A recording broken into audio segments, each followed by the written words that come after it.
Hi, welcome back to another video of making a programming language with JavaScript. This time we're on part 3b, which is where we'll be coding up an actual parser.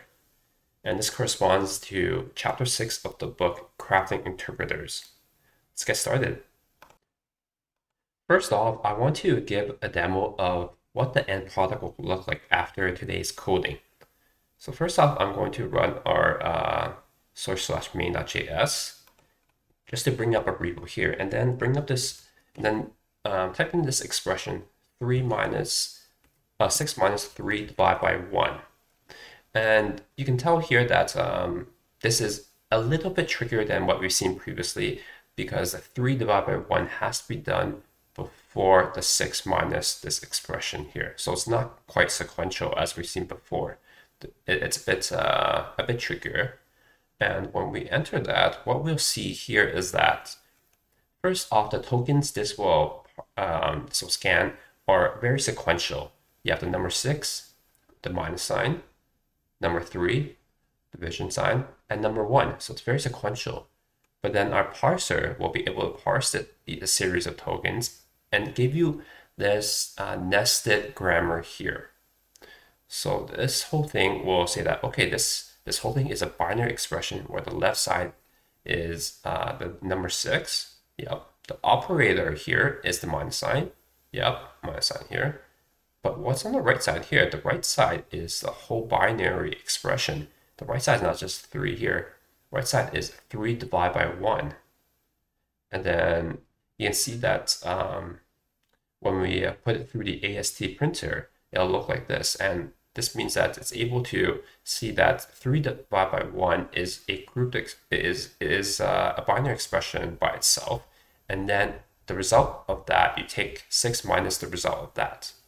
So this is the output of what we're going to be doing today. Now I'm going to create a file called Parser.js in our source directory here. And in the right side, I'm going to have 2 diagrams, what you've seen in the previous video. This is going to be our level of precedence, where we'll be doing some recursive descent, which you'll see in the code.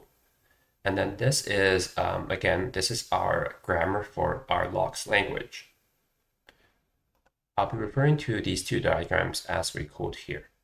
So in Parser.js, first we want to make some imports from the files we need. And then I'm going to create a class called parseError. This will help us keep track of any errors that we see later on. And then I'm just going to copy some of the grammar rules for our logs parser here. Let me just widen this a little bit. So there you go. This is basically everything in this diagram, but in code format over here. All right, let's make this a bit smaller so that we can see both diagrams here.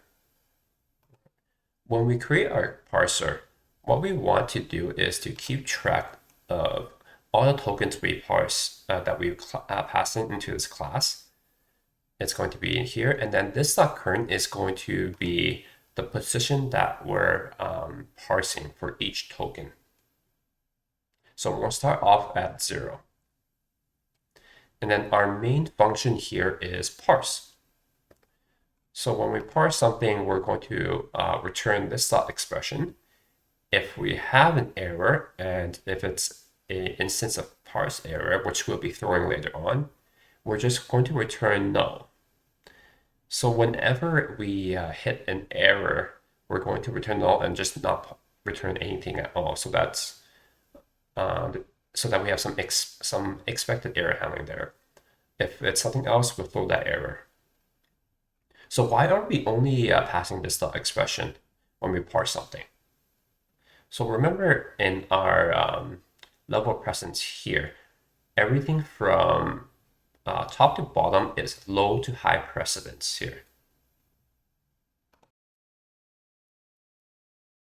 So we have this arrow that goes from the top to the bottom, and everything at the top is lower precedence than everything at the bottom. Everything at the bottom, so primary has the highest precedence. So since we're doing recursive descent parsing, meaning we start at the bottom, go all the way to start all the way at the top and go all the way to the bottom, we're going to start with this expression. Now, I'll be able to debug through a whole example going through this recursive descent parsing so that it'll make more sense later on if it doesn't quite, if you don't quite grok it right now. So we're going to go through this dot expression. That's what this parse function will be returning. And what's this dot expression? Well, simply this dot equality, because that's our lowest level of precedence here. So we're going to return this dot equality. And this dot equality is basically just this comparison here.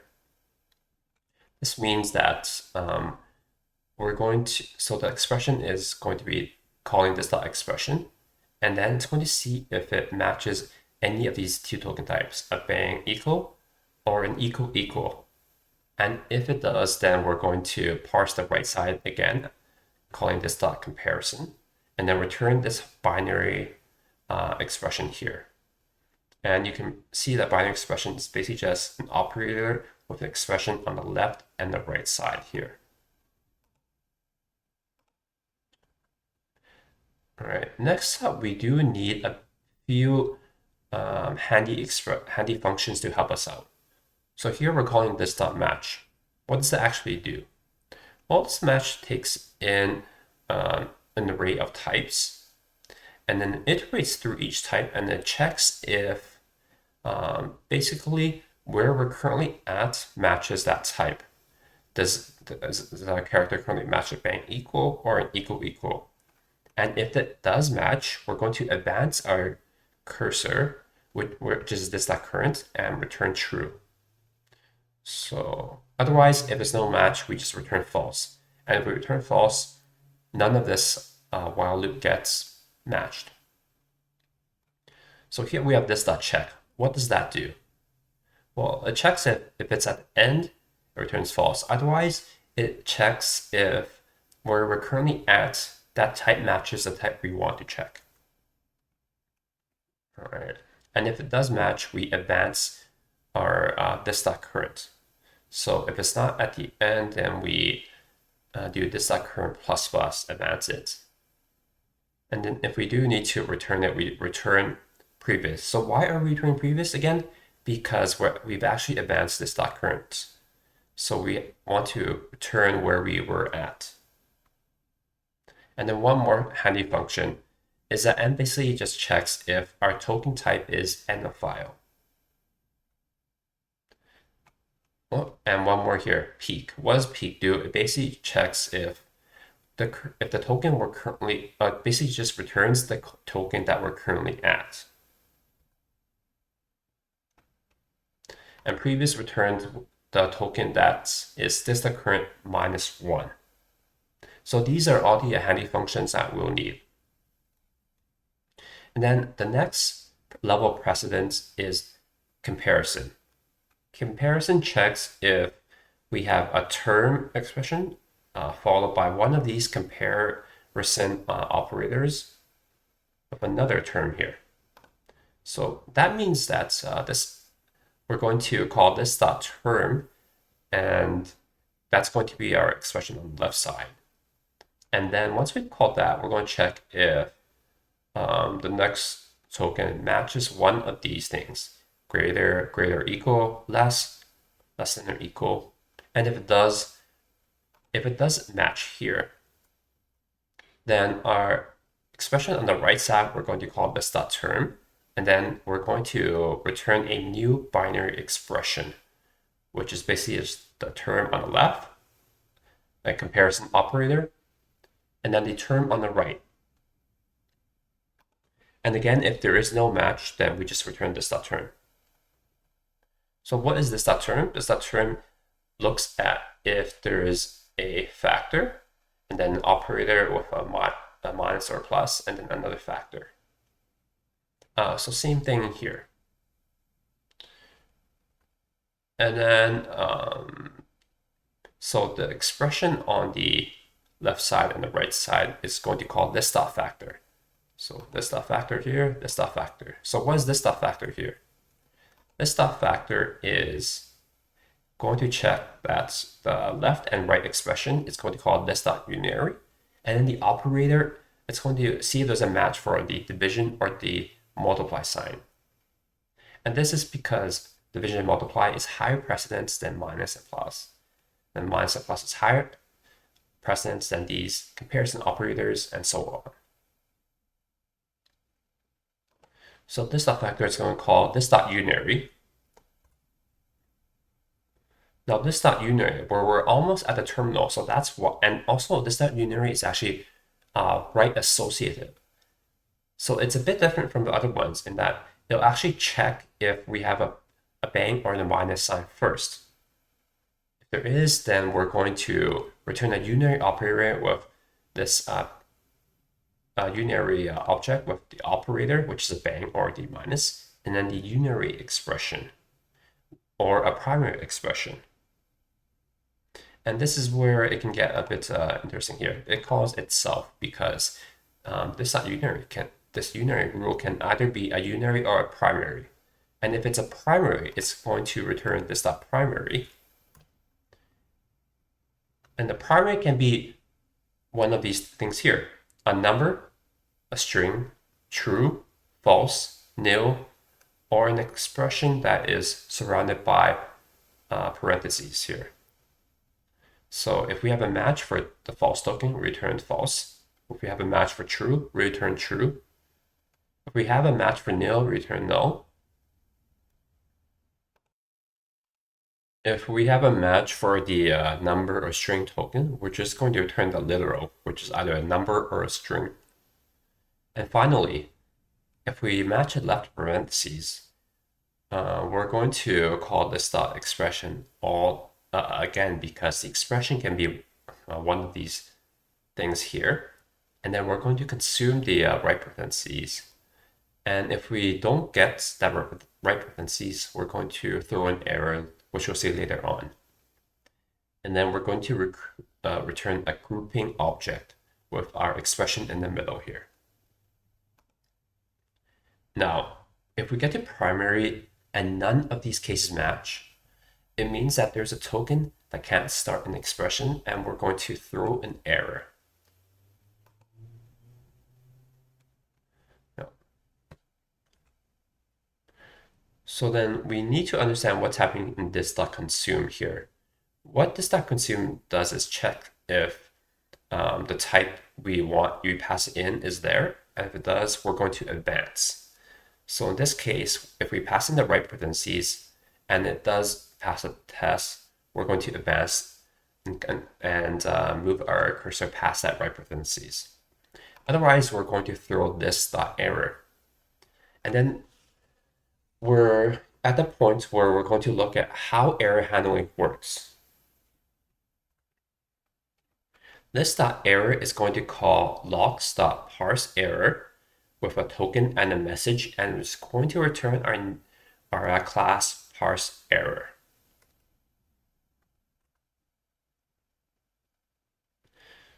All right.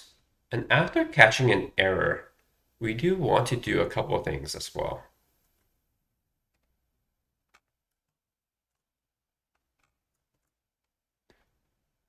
What we do want to do is we want to synchronize everything here.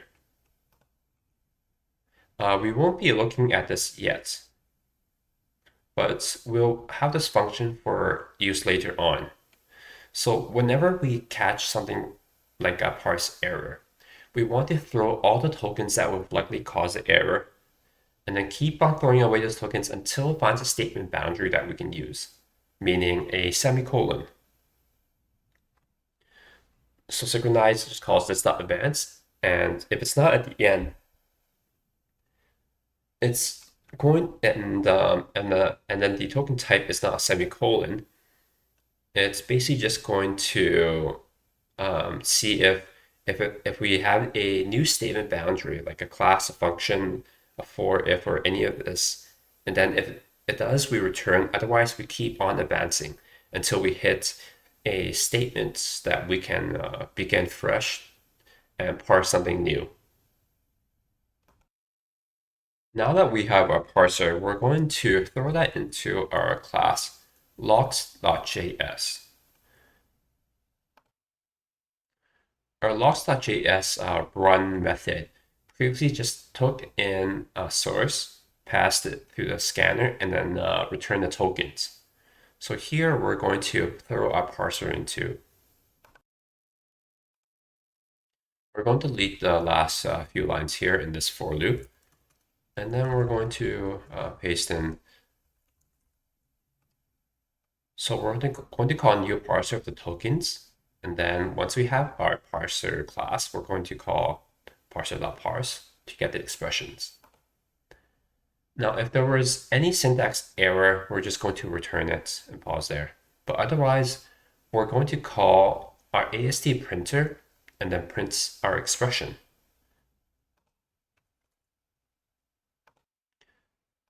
In order for that to work, we're going to have to import a few things, our token type, parser, and then our AST printer. And then finally, we're going to add in one more helper method for parsing errors, which is the parse error method for logs. Basically, if we see that the token type is the end of file, we're going to report that we're at the end. But otherwise, we're going to report the message that it receives at a particular line. So that's it for our error parser. Next up, I'm going to go through a short example so we can actually see how all this works here, especially the recursive descent parsing. Now let's just confirm that it works as we intended it to. So we're going to call node with source/main.js. And then we're going to throw in that slightly tricky expression, 6 minus 3 divided by 1.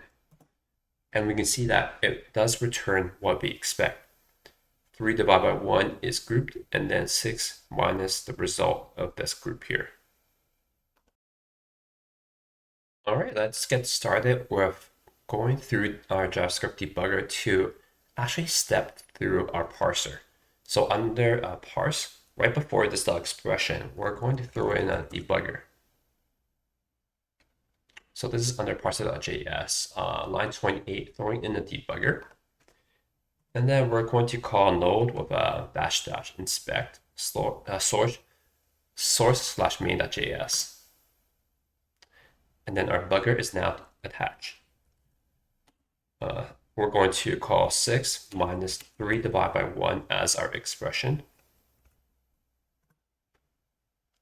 And then it's going to be right here at our debugger.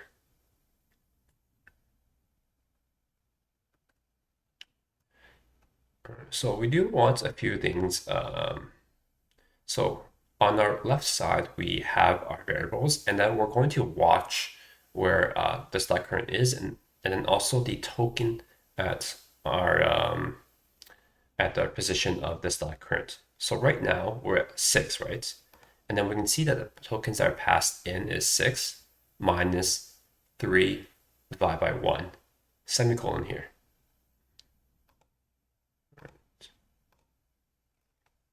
All right, so right now we're at the top, right before this expression. So let's get started and step in here.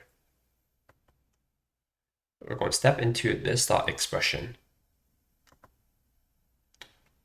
And then this expression is going to call this equality. And then it's going to call this comparison. Comparison is going to call this term. It's going to call this factor. And then it's going to call this unary. And then unary, because it's right associative, it's going to see if there's any bang or token. And we're going to step into that, see if there's any bang or token. And we can see that our match returns false because there is no bang or token, because our token right now is the number 6 here. And then since nothing in this matches, it's going to call this dot primary. And this dot primary is going to keep on checking if anything matches here. None of these, none of these. And then it's going to see a match under this dot token type number here.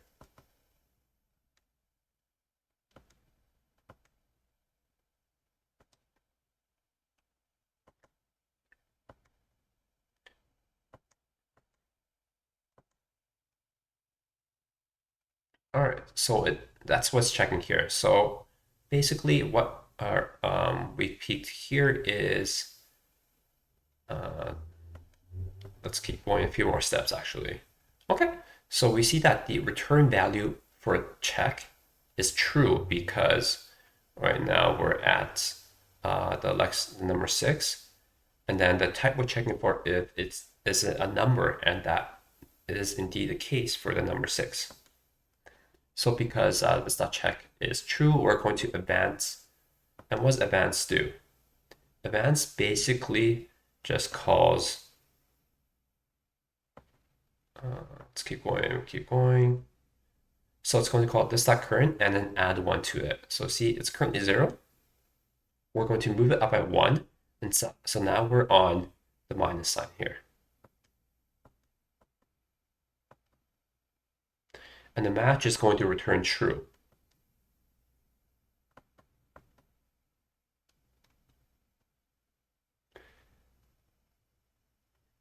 And we're going to return a new literal with the number 6, which is the previous position we're at, because right now we're currently at the minus sign here. All right. So this dot primary is now number 6 here. And we're going to return that. So that means we're going to be popping off our call stack. Remember, this is recursive descent parsing. So if you look at our call stack, it's actually, let's take a look here. It's actually the opposite of what we're at. So we're at of this level of presence. So we're at primary, and then we're going to pop off to unary, and we're going to pop that off to factor, term, and comparison. And this is what is meant by recursive descent parsing here. Go down here, and then if we're here, we're going to keep on popping off these stacks until we reach something that matches. And then we're going to keep on going down and up again until we finish parsing our expression. So let's take a look here. We've popped off this primary, and we're at unary, and we're going to return that. So see, we popped off unary, and we're now at factor. And then factor is going to check, so because this unary is going to be passing to this expression variable, which is our number 6 here. It's going to check if the next one is a match for the division sign or the multiply sign. And it's not, because we're currently at the minus sign here. So we're going to return that expression, and you see that we're going to pop off factor and move back to term. And what's expression? The number 6, because it is passed off to this dot factor. And then term checks if we have a minus sign or a plus sign, and which we currently do. So what's going to happen here? We're going to go into here. We're going to see a match, and we're going to move our this dot current up by 1, and then our next token is the number 3.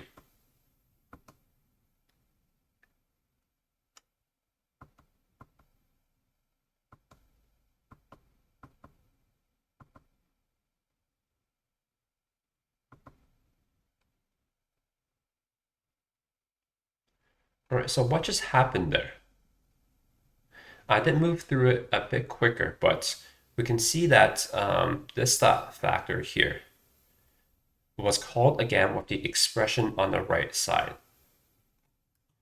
So if we take a look at what we passed in here, we had 6 minus 3, and then this was supposed to be a binary with the 6 on the left side and then every 3 on the right side, but the 3 actually had the division sign here. So that means that the 3 divided by 1 is a whole binary expression. So you can see that here. The right side, so let's see, what's the right side here?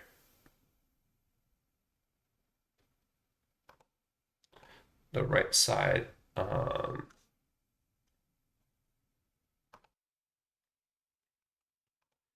so what's our final expression here? Let's take a look here. So the left side is the 6, and then we have the minus operator, and then the right side is 3 divided by 1, which is another binary expression. So why did that work? Because we called this dot factor, and we kept on, and then we went through that to call stack again. So this dot factor we call unary, primary, and then keep on popping back up until we get the right side of expression, and then we call that we create a binary expression for that, which basically just wraps up 3 divided by 1 into binary expression so that we have the right side for 6 minus 3. And then this is going to, yeah, you can see here, this is our final expression. And I'm just going to play through all of that forward. And then you can see that we get this grouped expression here. The next video is going to be part 4a, evaluating expressions. If you liked the video, please do like and subscribe so you get notified for the next video. Thank you for watching.